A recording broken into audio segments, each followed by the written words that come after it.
ভাত ভার্সেস রুটি। আমি হলাম সবার প্রিয় রুটি আর আমি হলাম সবার প্রিয় ভাত। যারা আমাকে খেতে ভালোবাসো তারা লাইক করো, আর যারা ভাত খেতে ভালোবাসো বন্ধুরা তোমরা সাবস্ক্রাইব করো। আজ দেখা যাবে কার ফ্যান্স বেশি আছে। আমাকে বানানোর জন্য গম বা আটার প্রয়োজন হয়, আর আমাকে বানানোর জন্য ধান বা চালের প্রয়োজন হয়। আমাকে তো পাকিস্তান, নেপাল, শ্রীলঙ্কা এইসব দেশগুলিতে বেশি খাওয়া হয়।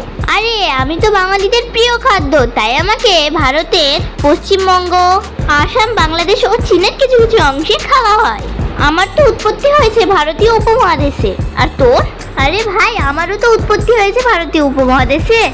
আমার একটা মাঝারি সাইজের রুটিতে থাকে 100 ক্যালোরি। আর তোর? আরে ভাই, আমার 1 কাপ ভাতে থাকে 242 ক্যালোরি। তার জন্য ভাত বাঙালিদের প্রিয় খাদ্য।